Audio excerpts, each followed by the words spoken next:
പാലക്കാട് തൃത്താലയിൽ വാഹന പരിശോധനയ്ക്കിടെ SIയെ വാഹനമിടിച്ചു വീഴ്ത്തി. തൃത്താല SI ശശിയെയാണ് വാഹനമിടിച്ചു വീഴ്ത്തിയത്. ഞാങ്ങാട്ടിരി സ്വദേശിയായ വാഹന ഉടമ കസ്റ്റഡിയിലെടുത്തിട്ടുണ്ട്. വിവരങ്ങളുമായി സച്ചിൻ ചേരുന്നു. സച്ചിൻ, എന്താണ് സംഭവം?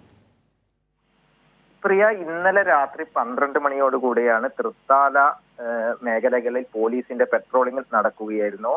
അത്തരത്തിൽ അസ്വാഭാവികമായിട്ട് ഒരു കാറ് റോഡ് സൈഡിൽ പരതൂർ മംഗലത്ത് സംശയാസ്പദമായിട്ട് കാറ് റോഡിനരികിൽ കണ്ടതിനെ തുടർന്ന് പരിശോധനക്കെത്തിയതായിരുന്നു SIയും സംഘവും. തുടർന്നാണ് ഇത്തരത്തിലൊരു ദാരുണമായ സംഭവം നടന്നത്. തൃത്താല സ്റ്റേഷനിലെ ഗ്രേഡ് SI ശശികുമാറിനാണ് പരിക്കേറ്റത്. രാത്രി കാറിനടുത്തേക്ക് പോലീസും സംഘവും എത്തിയപ്പോൾ കാറിലുണ്ടായിരുന്ന 4 യുവാക്കളാണ്. യുവാക്കൾ പോലീസുകാരെ കണ്ടപ്പോൾ പരിഭ്രാന്തരാകുകയും കാറ് പിന്നിലോട്ട് എടുക്കുകയും SIയെ ഇടിച്ചു വീഴ്ത്തുകയുമായിരുന്നു.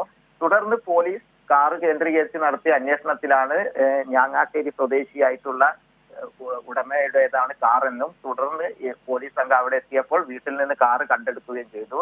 എന്നാൽ ഞാങ്ങാട്ടേരി സ്വദേശിയായിട്ടുള്ള ഉടമയെ കസ്റ്റഡിയിലെടുത്തപ്പോൾ തങ്ങളുടെ മകനാണ് കാറ് എടുത്തു പോയിരുന്നത് എന്ന വിവരമാണ് പോലീസിന് ലഭിച്ചത്. പക്ഷെ മകൻ നിലവിൽ ഒളിവിലാണ്. മകനും അതുപോലെ തന്നെ കാറിലുണ്ടായിരുന്ന ബാക്കിയുള്ള 3 പേർക്കുമായിട്ട് നിലവിൽ തൃത്താല പോലീസ് അന്വേഷണം ആരംഭിച്ചിട്ടുണ്ട്. ഇന്നലെ ഈ തൃത്താല മേഖലകളിൽ രാത്രി പെട്രോൾ നടത്തുമ്പോഴായിരുന്നു ഇത്തരത്തിലൊരു കാറ് കണ്ടതും അതിനകത്ത് 4 യുവാക്കളെ കണ്ടതിനെ തുടർന്ന് പരിശോധനക്കെത്തിയ പോലീസിന് നേരെയാണ് ഇത്തരത്തിലൊരു ആക്രമണം നടന്നത്. നിലവിൽ SIയുടെ പരിക്ക് ഗുരുതരമല്ല. തൃത്താലയിൽ തന്നെയുള്ള ആശുപത്രിയിൽ പ്രവേശിപ്പിച്ചിരിക്കുകയാണ്. പ്രതികൾക്ക് ആയുള്ള അന്വേഷണം ഊർജിതമാക്കിയിരിക്കുകയാണ്. ശരി, സച്ചിനാണ് വിവരങ്ങൾ നൽകിയത്.